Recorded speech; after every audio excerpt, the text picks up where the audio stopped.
Los heraldos negros por el gran poeta César Vallejo. Hay golpes en la vida tan fuertes, yo no sé, golpes como el odio de Dios, como si ante ellos la resaca de todo lo sufrido se emposara en el alma, yo no sé. La primera vez que lo leí, me dejó sin aliento. Ese ritmo, esa fuerza, para mí, fue inolvidable. शायरी के जरिए मैं बदसूरती को खूबसूरती में ढालती हूँ, अंधेरे को रोशनी में बदलती हूँ, खौफ को इरादे में बदलती हूँ। मैंने हिसाब और तारीख की तरह शायरी सालों तक नहीं सीखी। मैंने दिल को ठेस लगने पर एक ही बार में शायरी सीख ली। Me llamo Sena, tengo 14 años, vivo y estudio en la Rinconada.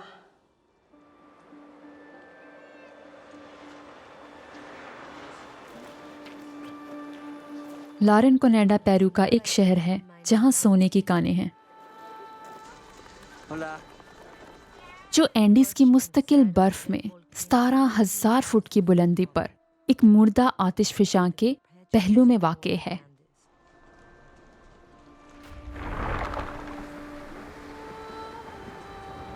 वो मुझे बताते हैं कि मेरा कस्बा सख्त और ख़तरनाक है।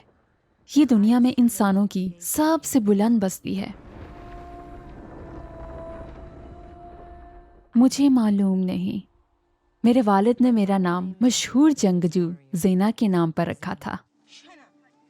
उन्होंने उसे टीवी पर देखा था, लेकिन चूंकि वो पढ़ना लिखना नहीं जानते थे, इसलिए उन्हें मालूम नहीं था कि उसका नाम एक्स से शुरू होता है।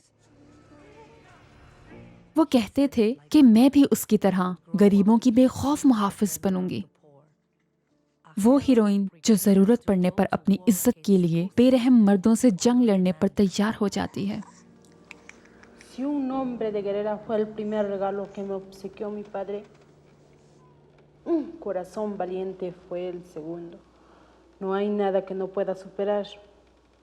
मेरे वालिद बहादुर इंसानों के बारे में थोड़ा बहुत जानते थे। वो भी लारेन कोनेडा के तमाम मर्दों की तरह एक कानकुन थे।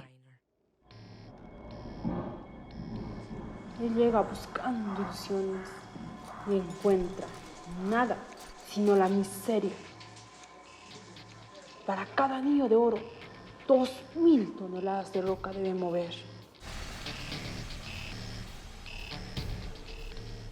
35 साल तक मेरे वालिद ने खुदाई और सुराख करने का काम किया। उन्होंने ग्रेनाइट में चमक की एक झलक तलाश करने के लिए अनथक मेहनत की, मगर ये पहाड़ सख्त से सख्त जान इंसान को भी कुचल देता है और मजबूत तरीन कमर को तोड़ डालता है। मुझे अब तक मालूम नहीं है कि उस दिन क्या हुआ था, मगर मैं उसका तसव्वुर करती हूँ। बर्फ गिरने की आवाज, चट्टान का चट्टान से टकराना, पिसना, गर्दो गुबार, अचानक अंधेरा हो जाना। उनकी जिंदगी बच गई थी, मगर उस दिन के बाद वो कभी कानों में नहीं गए और उसके बाद वो हर रोज थोड़ा थोड़ा मरते रहे। मैं बमुश्किल 5 साल की थी, लेकिन उस दिन की यादें आज भी मेरा पीछा करती हैं। ऐसा लगता था जैसे मेरे वालिद के ऊपर कोई साया सा आ गया था। ज्यों ज्यों हफ्ते गुजरते गए और हमारी पैसों की जरूरत शदीद होती गई, मेरे वालिद खाना पकाने लगे और मेरी वालिदा ने पहाड़ पर उनकी जगह ले ली। हर रोज मेरी बहन और वालिदा दूसरी औरतों के साथ ढलवान चढ़ाई चढ़कर चट्टाने तोड़ने जाती, कान में पोशीदा सोने की तलाश में, यहाँ तक कि रात हो जाती और उनकी उंगलियां सर्दी की वजह से सख्त हो जाती।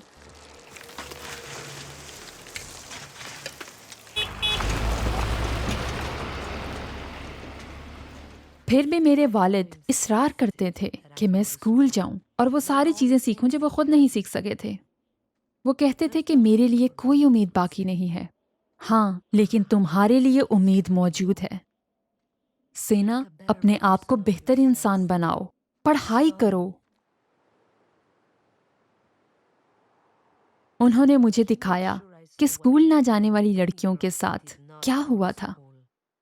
इस हकीकत से नजरें चुराना मुमकिन नहीं था।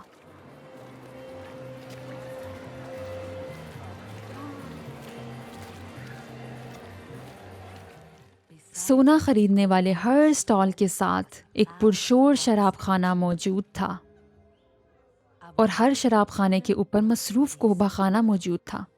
कानकुन जितनी तेजी से पैसा कमाते थे उतनी ही तेजी से लुटाते भी थे। लोग दिन की रोशनी में नशे में धुत कोहबा खानों से लुढ़खुराते हुए बाहर निकलते थे। मैंने सुन रखा था कि ऐसी जगहों पर हजारों लड़कियां मर्दों को बेची जाती हैं। उनमें से बहुत से एड्स के मरीज थे।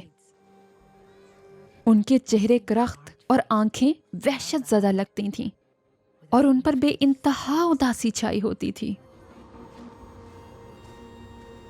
No mueras, te amo tanto. Pero el cadáver ahí siguió muriendo. Señorita, buenas tardes. ¿Cuánto al servicio? ¿Le dan un papel? मैं लारेन कनाडा की पब्लिक टॉयलेट्स के मालिक के पास गई और उससे मुलाजमत की दरख्वास्त की।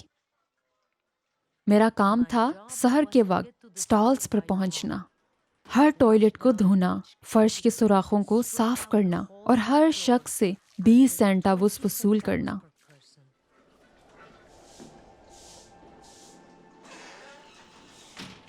Podía calcular la suma en mi cabeza con toda facilidad y el dueño con su calculadora. मेरे वालिद को मालूम हुआ तो वो बहुत खुश हुए। उन्होंने पुरजोश आवाज में कहा, देखा तुम्हारे अंदर एक इंजीनियर बनने की तमाम सलाहियतें मौजूद हैं। लारेन कनाडा में इंजीनियर्स ही बॉस, मालकान और सबसे ज्यादा रुपए पैसे वाले होते हैं। लेकिन दर हकीकत मैं स्कूल में एक मुश्किल दौर से गुजर रही थी। मैं अपने वालिद के बारे में इतनी फिक्रमंद थी कि कोई और काम करने के काबिल ही नहीं थी। हर गुजरते दिन के साथ मेरे वालिद की सेहत बिगड़ रही थी। Soy guerrera, me dije a mí misma. Soy defensora, él me necesita fuerte. Lo canté, lo ayudé en sus cuentas.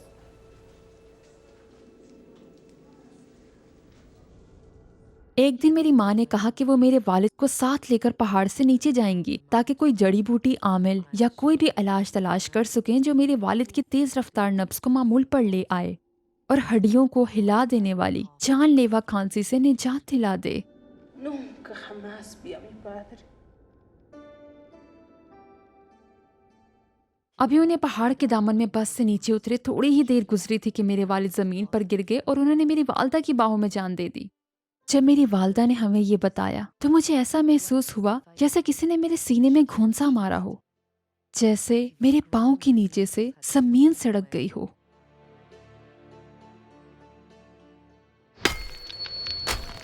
उन तमाम सालों के बदले जो मेरे खानदान ने इस मंजमन चट्टान की चढ़ाई चढ़ते हुए गुजारे और उस सारे सोने के लिए जिसे खोदकर बाहर निकाला गया, जलाकर साफ किया गया और चमकने दमकने के लिए दुनिया भर में भेजा गया, कभी सोने का एक छोटा सा टुकड़ा भी हमारी मलकियत नहीं रहा। हम गरीब थे, पैदाइशी गरीब, गरीब लोगों के समंदर में गरीब तरीन खानदान। मैंने पहाड़ पर लानत भेजी, कानों पर लानत भेजी और अपने पाँव के नीचे दफन सोने पर लानत भेजी।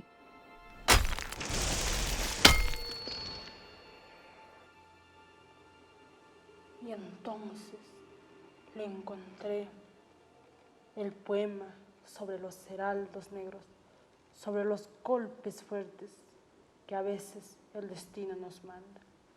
Yo no sé. उन नज़्मों और उन अल्फाज ने मेरे अंदर तब्दीली पैदा कर दी। ऐसा लगता था जैसे मुझे मदफून खजाने का सुराख मिल गया हो। Hechos andar. हर सफ़े ने मेरे सामने एक नई दुनिया खोल दी थी। हर सत्र मेरे दिल की धड़कन रोक देती थी। मैंने हर सफ़े पर लिखे एक एक लफ्ज़ को याद कर लिया। Entonces todos los hombres lo rodearon, vieron al cadáver triste, emocionado, incorporó mente, abraza al primer hombre, échose a andar, he dicho. बिलाखिर मुझे मालूम हो गया कि मेरे वालिद हमेशा सही कहते थे। मैं एक बहादुर जंगजू थी और अल्फाज मेरे ताकतवर हथियार थे। मैं नज़में लिखने लगी। मैं अपने स्कूल के तमाम साथियों को अपनी नज़में सुनाती थी, यहाँ तक कि मैंने शायरी का एक मुकाबला भी जीता। मैं इंजीनियर बनूंगी क्योंकि मेरे वालिद की हमेशा से ये ख्वाहिश थी। मैं शायरा बनूंगी।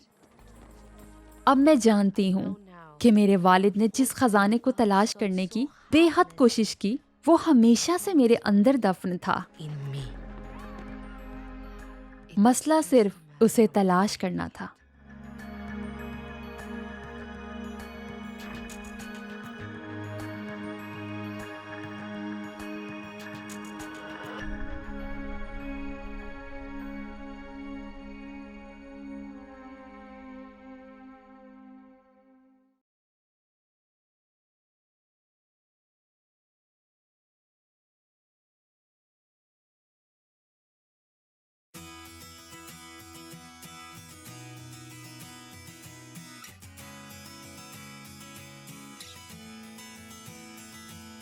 जब मैं मुझे मौका मिला था कि मैं 1 साल के लिए यूनाइटेड स्टेट्स जाऊँ स्कॉलरशिप पे, वहाँ पर पढ़ूँ। तो जब मैं वहाँ पर गई थी तो मैंने देखा था कि वहाँ पर सिस्टम डेफ़ लोगों के लिए कितना डिफरेंट है। तो मेरे साथ जो लोग गए थे उसमें से 2 डेफ़ स्टूडेंट्स थे, और जैसे तो मैं उन स्टूडेंट्स की इंटरप्रेटर थी फ्रॉम डे 1। लेकिन जैसे ही हम स्टेट्स पहुंचे थे, उनको एक प्रोफेशनल इंटरप्रेटर मिली थी यूनाइटेड स्टेट्स की तरफ से, जो कि थ्रू आउट उनके साथ थी, उनको इंटरप्रेट करके देती थी, उनको इतना सपोर्ट करती थी। सो आई वाज़ वेरी शॉक्ड। मुझे लगा कि ये ऐसी चीज़ है जो कि एक नेसेसिटी है और पाकिस्तान के अंदर ये चीज़ नहीं है। मैं पाकिस्तान वापस आई थी, मैंने वापस ऑब्ज़र्व करना शुरू हुआ, मैंने कोशिश करना शुरू की थी, और फिर मुझे हमेशा ये थॉट आती थी कि अज़ीमा, कोई ना कोई तो पाकिस्तान में होगा जो कि इस चीज़ को शुरू करेगा, कोई ना कोई करेगा। तो मैं इस थॉट को लेकर थोड़ी सी रिलैक्स थी कि नहीं, someone is going to take the initiative. There are organisations जो कि टीचर्स हैं, जो कि एजुकेशन पे बहुत काम करें, but no one is working for deaf लोगों की कम्युनिकेशन। वो जब पढ़ के जब एक दफ़ा निकल जाते हैं, उन्हें जॉब अपॉर्चुनिटीज़, उन्हें फैसिलिटीज़, स्पेसेस के अंदर इंक्लूसिविटी नहीं मिलती, बिकॉज़ इंटरप्रेटर्स ही नहीं मौजूद हैं और कोई कर ही नहीं रहा है। तो बस एक दफ़ा मेरे दिमाग में बहुत सारे थॉट्स आए कि ये भी हो सकता है, वो भी हो सकता है, और फिर मैंने कहा कि यार किसी को तो करना है, so why not me. I think सबसे बड़ा जो चैलेंज है वो है कि जो मैं फ़ील करती हूँ about this community, about deaf people, वो ज़रूरी नहीं है कि हर कोई फ़ील करता हो। तो जब मैं इस चीज़ को निकली थी करने के लिए, तो मुझे लगता था कि यार ये एक ऐसा रीज़न है कि हर किसी के पास इसके लिए काम करने के लिए मोटिवेशन होगी। But once I got into it, मुझे रियलाइज़ हुआ कि लोगों को पता ही नहीं है, और लोगों को जब पता ही नहीं है तो उन्हें पहले एजुकेट करना है, उन्हें बताना है कि हाउ थिंग्स आर पॉसिबल, और उसके बाद वो उस कॉज के लिए वर्क करेंगे।